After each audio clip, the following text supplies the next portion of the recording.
What's going on, guys? Today we are going to go ahead and install our flex fuel kit. This is going to be like a how-to video on what you guys got to do, the tools you need. If you guys are new here, go ahead and leave a like, comment, and subscribe. We do awesome, cool car content. There's going to be more to come soon. We're going to go ahead and get this thing dynoed pretty soon within this weekend, so the video should be up within the next couple days. Today we're actually going to do our mod that is requiring our tune. So we are going to install our flex fuel kit. It is for the E85. It is from SMG Speed.com. I'll leave a link down in the description. We are going to go through the full install, the tools you need, the procedures. So first things first, really, you want to get the car positioned wherever you're going to be working on it. If you're going to be doing it, let it sit for about 30 minutes. The reason being, if you moved it, you want the fuel to drain out of the lines. They are high pressure lines. You don't really want the fuel squirting everywhere. The second thing is that you're going to be moving into the Pcm harness. So you definitely want the batteries disconnected, at least the negative on the battery, because you are going to be working with that. Let's go ahead and disconnect our battery right now. Quick note for the battery disconnect, if you guys don't know already, it is a 10 mil. It is in the trunk. I am not responsible for any damages done to your personal vehicles from following my tutorial. Do not mind the trunk, it is a little messy, but if you guys go ahead and open up your trunks, you are going to go in from the right side, pull the cover down, and right there is going to be your negative terminal. So that is what we're going to be disconnecting. So let's do that now. All right, and just like that, we are disconnected and we can proceed with our install. All right, guys, so from here, I do have the instructions pulled up to make it a little bit easier. I will leave the link where you can have the instructions pulled up from SMG Sport or Speed. By the way, I'm not sponsored by them. I just really enjoy their product over a few others that I've seen. It's a pretty quick, clean install, and from what I understand, it's a nice kit. So the tools you guys are gonna need are a fuel rail disconnect kit. I got mine from O'Reilly's. Out of that kit, you're gonna need the 3/8 fuel rail disconnect, a wrench with a 5/8 or a 16 mil, a pair of needle nose pliers, and a small blade screwdriver for the Pcm connector. So let's go ahead and get started on the fuel rail. All right, so this is where we're gonna grab the fuel rail from right here. Just pop this little clip right out. Be careful not to lose it because you're gonna need it. So it just comes right out, pops off, slides out. All right, like I said before, you're gonna wanna give this thing about 30 minutes to drain.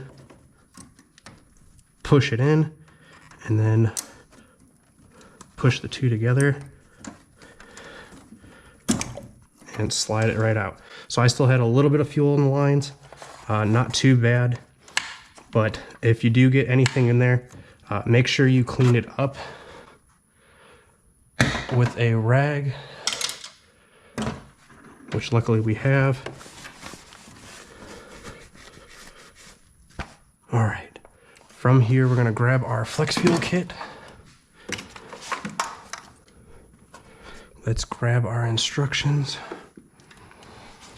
Okay.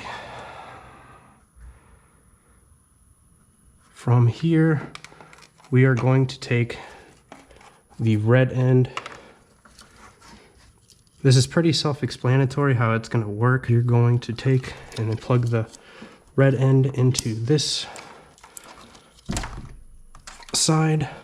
There is a little fuel nut cap that you're going to want to uninstall and put on this end right here like that, and install the fuel rail on here. So you are going to need to tighten it up.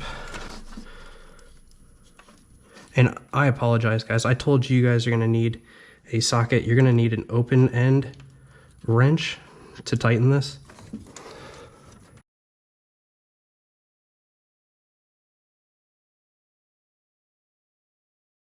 Let's go grab that.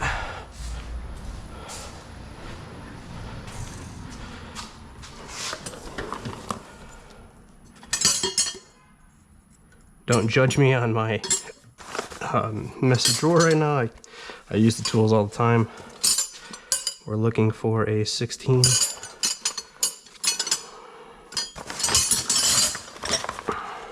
Or a 5/8.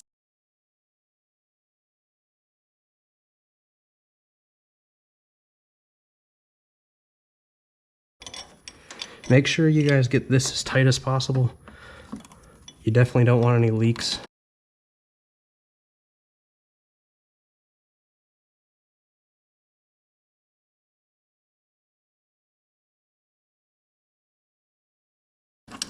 Give it a good snug.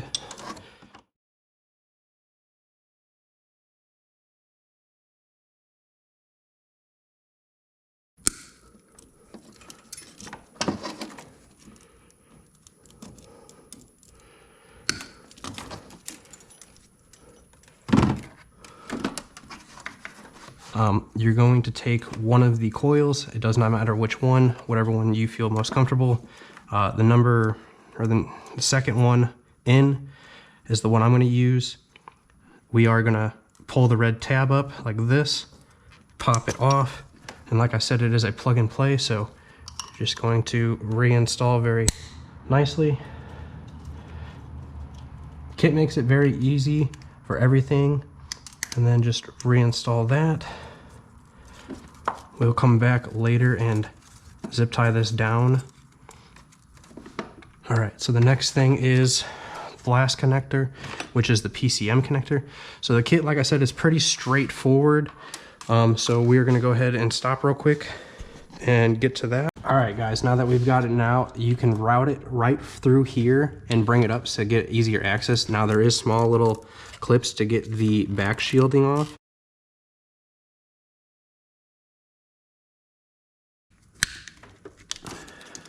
Just be careful not to break anything in the process.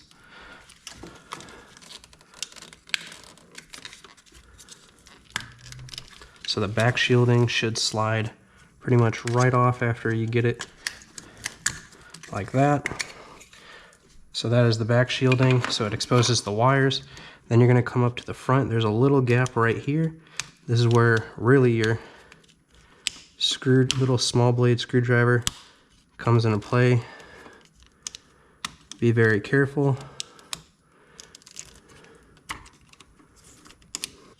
So I found it easier to go right around the lip, and careful when you pull it off. I did break mine a little bit. So I would suggest, if you can't get it on the first one, don't go to the next one. Just lightly go up and around the corners, super light, and it'll come right off. So now we're gonna go back to the back side.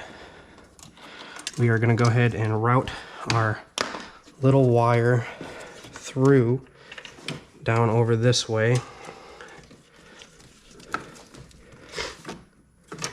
Make it a little bit easier. All right, and we're gonna come through this way. So, all right guys, so the pin you're gonna look for is on the left-hand side. If you're looking at it like this with the lever up, you're gonna go and go down to this very last one right here, and this is the one that you're gonna remove, and this is gonna go in its place. So let's go ahead and do that. So this is where I find a pair of needle nose or a pair of tweezers come in handy. You're gonna pull it right out, and that is the little pin that you're looking to get. After that, you're gonna take your white wire, and it is it is directional. You're gonna want where it's got the opening to go in this way, and you're gonna want it to go all the way down. The reason you take the blue cover off is so that you can see the other side. You will feel a click, but you also want to be able to see it on the other side. It'll go in, and just like that, we're connected in. So right over, let's see, on this side, we have the new pin in, just like that right here. this pin. So now we're going to go ahead and put our shielding back on. Make sure that the big opening goes to the back side of that. You want to get it on as straight as possible. It'll click right in.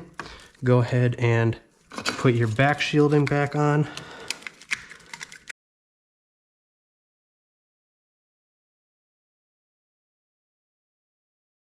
Just like that, and then you guys can route it back through and plug it back in. We'll be right back. All right, guys, we got it back in and it is all plugged up. So we are going to take, my kit did not come with zip ties. We're gonna take a few zip ties and come on over here. I am going to pull the tension on this and put one right here to get this out of the way. I am going to also put another one right here just to give it a little more tension away from the coolant reservoir.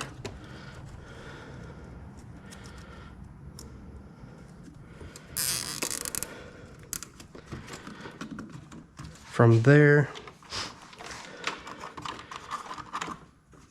you can tuck it. We're gonna go ahead and snip off the access of these.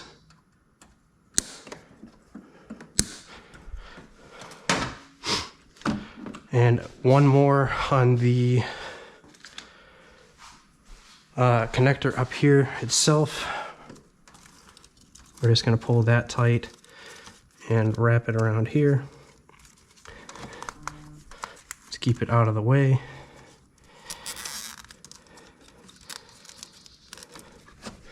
And then go ahead and snip that as well. And that is it for the install, guys. All right, guys, that is it for the install. If there's things that I did that didn't look that right or didn't look that great, go ahead and leave a comment. Let me know what I could do better. Better views, better angles, better time explaining things. If you have any other types of suggestions or other content you guys want to see, go ahead and leave a comment on that as well. Again, if you're new here, go ahead and subscribe. So really, after the install is done and it's all tidied up and everything's out of the way, the last thing you want to do is go ahead and reconnect your negative terminal and start the car and make sure that there's no fuel leaks. If you do, immediately shut down, clean up, and retighten your line. Make sure it's clamped completely tight. And from there, just get it tuned. Remember, do not, and I repeat, do not put E85 in this. This is just the flex fuel kit itself. You have to get it tuned by a professional. Also, if you do not feel comfortable enough to do the tune or the install yourself, seek professional help. It's always easier to do it that way. I'm just a do-it-myself guy. I am a mechanic. It might not seem like it because I'm still a little nervous around the camera, but that'll change the further along we go in the channel, and I'm super excited to do this with you guys. And yeah, let's go ahead and reconnect the battery real quick and then start it up and see if we have any fuel leaks.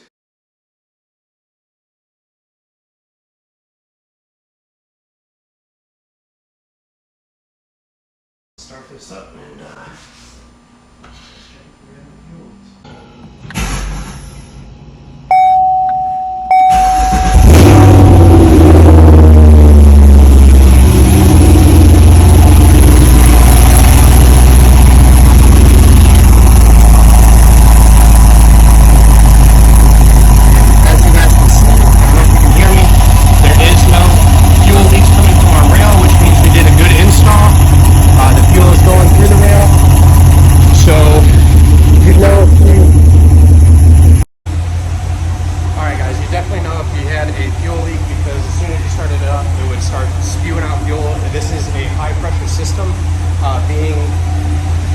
That it has an internal pump and an external pump underneath the intake itself. So if you guys have no leaks, take it for a drive, make sure everything's good. Always have a fire extinguisher on you, which we have ours behind our seat. This is going to be just the quick test drive. We're just going to make sure that everything is good. We're not going to go very far. I've said it before, but make sure you guys have a fire extinguisher with you just in case, and bring that wrench just in case case you guys have anything that you guys didn't tighten. But please, before you guys go on your test drive, make sure that line is tight. It will not move. And I hope that you guys found the install helpful. You feel more confident enough to do it yourself. If you guys have any other questions or concerns, like I said, I will have the instructions. Make sure you read over them very well before the install. Watch the video a couple times. I know there is more videos on the install with other people that did it. It's a very simple install. It's super fast. Sure that when you put the pin in, it is in the correct way. There is that little notch. You want that facing outwards, like in the video. From there, everything is pretty simple, guys. I mean, it's not too bad. We're gonna get on it and see.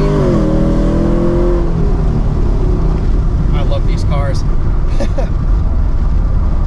I mean, it's super simple. Like I said, get it installed and then go to your tuners. If you guys haven't had it tuned, you guys are going to notice at least a 30 horsepower gain is what their website claims. It can vary. Really, it depends on the tune itself and how good the tuner is. That's what's really where your determining factor is going to be. But just be prepared that you might have an additional 30 horsepower to the rear wheels. So equivalent to about what, 70, 80 crank. I could be mistaken. I'm not super technical when it comes to the tuning world. I am in the process of learning more about it, and we'll bring you more content on that. And then when we go to do the next tune video, which I'm super excited for, we're going to have the dyno results and what this thing puts down with our bolt-on mods that we have right now. And that's what you guys can expect. And then we're going to do some other mods and whatever you guys suggest, that we go from there. All right, guys, back to the video. And from there, have a rag, and make sure you guys bring your wrench just in case. All right, that is it for today's install video. The next video that should be up is the tune and the dyno, and we're going to see what kind of numbers we can produce. All right.